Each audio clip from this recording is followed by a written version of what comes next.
Good morning dear students, welcome back to today's biology class. In the previous class we have studied under how do organisms reproduce. Under that section we have completed asexual reproduction. So today we will be starting with sexual reproduction.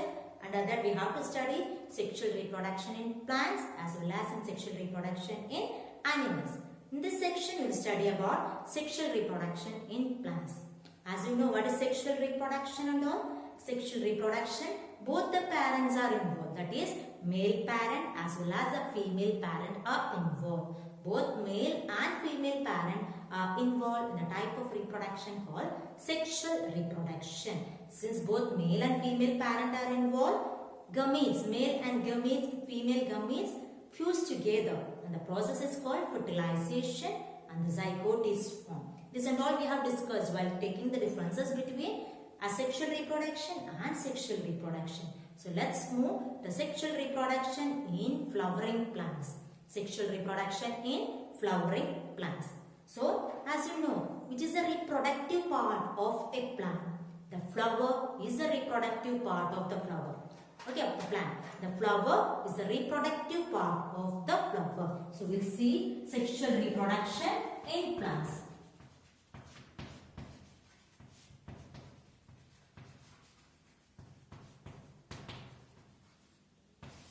Sexual reproduction in plants, as I told you, the reproductive part of a plant is flower. The reproductive part of a plant is flower. You might have studied the structure of the flower and all. We will be explaining, okay? Structure of the flower. The flower is having 4 whorls. Previous time and all you will be studying about 4 parts and all, no? Now we are in 10th class. Expandedly we will study. The flower is having 4 whorls. What do you call them? Whorls. W-H-O-R-L-S. Whorls. Okay. And this flower is having 4 whorls. And the 4 whorls are classified into essential parts or essential whorls or non-essential whorls. Essential whorls and non-essential whorl. Not a word, it is whorls. Okay, so flower is the reproductive part of the plant and it is having essential whorls and non-essential whorls. The essential whorls are, as I told, the flower is having different parts. Let me tell about the parts of the flower. The flower is having sepal, petal, okay, sepal, petal, stamen and pistil. These are the 4 important parts or the whorls of the flower. Sepal, petal, stamen, pistil. And here the essential is the essential whorl or the essential part is the part which helps in reproduction or which plays the role in reproduction. Okay, that is essential whorls are stamen and pistil. Stamen and pistil are the essential whorls of the flower and the non-essential whorls are sepal and petal. Sepal and petal are the non-essential whorls of the flower. Clear? Yes. We have to study its scientific names also. We will be studying. We will study the scientific names also for this. Before that, stamen, pistil, sepal, petal. Okay, let me draw the picture of the flower so it will be clear for you. From the picture it will be clear for you. For the structure, this is the structure of a flower. When we take a cross section of the flower, we can see this structure like this. Okay, we'll see what are the different parts of the flower. Okay, first let me explain the essential parts. What I told, the essential parts are those parts which help in the process of reproduction. And the non-essential parts are those which are not playing any role in reproduction. So we'll see, this is the colored part of the flower. The colored part of the flower is called as the petal. The colored part of the flower is called the petal or it is also known as corolla. The colored part is called the petal or corolla which will be helping to attract the insects and all pollinators. So the colored part of the flower is petal, or we call it as corolla. And the green color part of the flower is called sepal. or otherwise it is also known as calyx. Sepal or it is known as calyx. And these two are the non-essential parts of the flower. And the essential parts now we are going to study. And this entire structure, this orange color which I have drawn, the entire structure is called as the pistil. It is called as the pistil, or we call it as carpel. Pistil, carpel, or it is also known as gynoecium.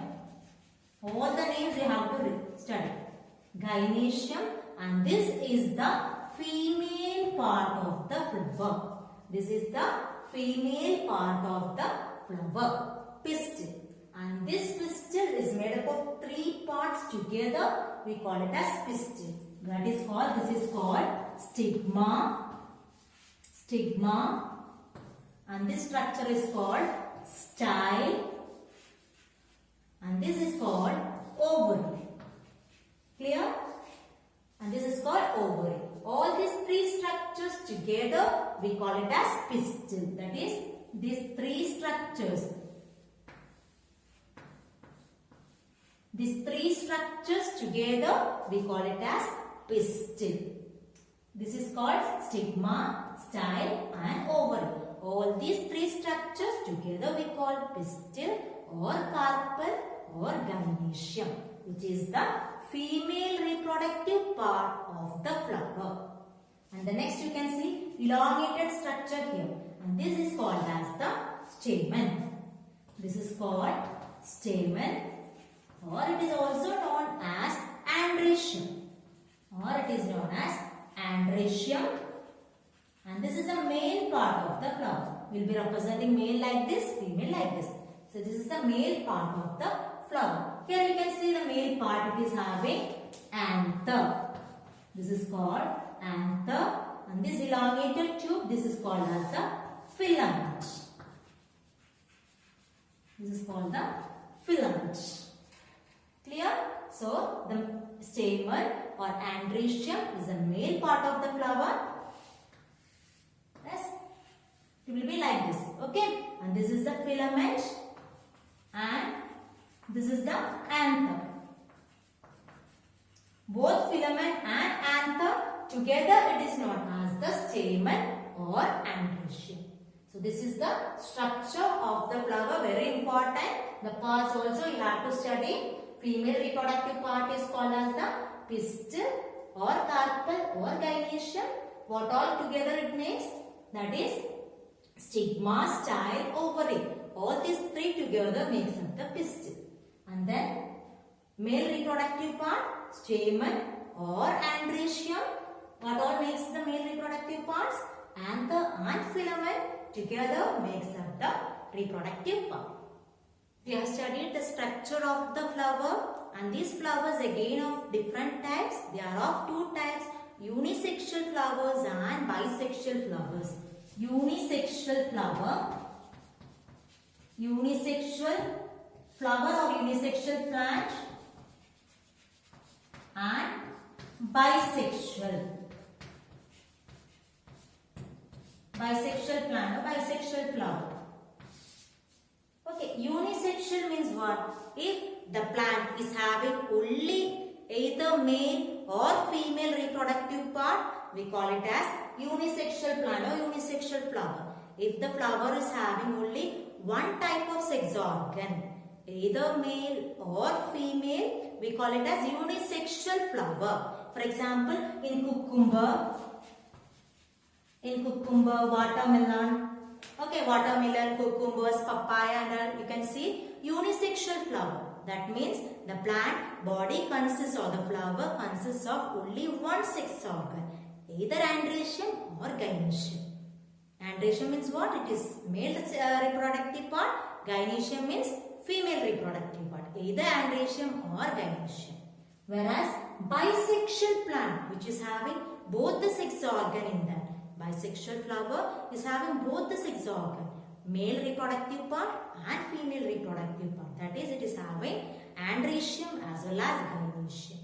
For example, hibiscus, rose and all, you can see both the sex organs are present in the same plant. Mustard, hibiscus, rose and also so many plants are there in which we can see both the sex organs, male as well as female sex organs are present in the same plant. So unisexual plant or unisexual flower means what? The plant or a flower which has only one sex organ, whereas here either they will be having a male or a female. Clear? Whereas in case of bisexual plant, both male and female both are present. Both male and female are present in the same plant. Clear? Yes. Then you might have heard about pollination. Who is helping in fertilization process to take place? It's the process called pollination. What do you mean by pollination? The process called pollination. Okay. Pollination is the transfer of pollen grains from anther to stigma. Okay. As in human reproductive system also we have studied. It is having, we are having male gamete as well as female gamete. The same way in the plant also, the male gamete is called, male gamete is pollen grain. Male gamete is pollen grain and the female gamete is ovary or ovum or the ovule. Clear? So pollination, male gamete is there, pollen grain, and female gamete is there, ovary. So what is that? The transfer of pollen grains. This is the female part and this is the male part. Okay. We can see male gamete will be present on the male part in the anther. So the transfer of pollen grains from anther to stigma. The transfer of pollen grains from anther to stigma, it is called as pollination. Transfer of pollen grains from anther to stigma is called as pollination. And this pollination are of two types. One is called self-pollination and the other is called cross-pollination. Self-pollination and the other is called as the cross-pollination. Okay, self-pollination means what about self-pollination and cross-pollination? Self-pollination means transfer of pollen grains from anther to stigma of the same flower. If the anther, the pollen grains is falling from anther to stigma of the same flower, we call it as self-pollination. And cross-pollination is self-pollination, transfer of pollen grains from anther to stigma of the same flower or different flower of the same plant, we call it as self-pollination. And cross-pollination means what? Transfer of pollen grains from anther to stigma of a different flower of different plant of the same species. But the species should be the same. Okay, of the same species is called as cross-pollination. Self-pollination and cross-pollination. As you know, the fusion of male and female gamete. When the male and the female gamete fuse together, what is formed? The process is called fertilization. When male and female gamete fuse together, that is called as the fertilization. So we will see what is happening in this. Okay, as I told, this is the female reproductive part, stigma, style and ovary. These are the female reproductive part. During fertilization, what happens is the pollen grain. Imagine this is the pollen grain. Okay, this pollen grain. The pollen grain will be germinating a tube-like structure, and this is called as the pollen tube. This is the pollen tube. That is, the pollen grain will be germinating the tube-like structure called pollen tube. This is the ovary. Okay, and it grows towards the ovary, and this pollen grain will be carrying male gamete. Clear? And the ovary will be carrying the ovum. Ovary will be having the ovum. So the male gamete fuses with the female gamete. The male gamete will fuse with the female gamete and result in zygote. The male gamete, that is the pollen grain, fuses with the female gamete, that is the egg, and they form zygote. And the process is called fertilization. Fertilization, that is the male gamete fuses with the female gamete and the zygote is formed. This zygote divides to form embryo. This zygote will be dividing to form embryo. So what is fertilization? The fusion of male gamete, that is the pollen grain, with the female gamete, that is the egg, which results in fertilization, and the zygote is formed, and the zygote is converted into or transformed into embryo. So we can say that in this, ovary develops into fruit, ovary will be developing into fruit, and ovule will be developing into seed. After this, as embryo is formed at last, the ovary will be converting into fruit and ovule is developing into seed. So fertilization, how fertilization is taking place in plants. We have studied unisexual plant, bisexual plant, male and female gamete. What is pollination we have studied? Two types of pollination, self-pollination and cross-pollination. And after pollination, what is taking place? Fertilization is taking place. Fertilization means what? Fusion of male gamete with the female gamete. The male gamete is the pollen grain. Pollen grain is a male gamete fuses with the egg and forms zygote, and this zygote divides to form embryo. And at last, ovary is developing into fruit and ovule is developing into seed. This is how sexual reproduction takes place in plants. Thank you. We'll continue in the next section.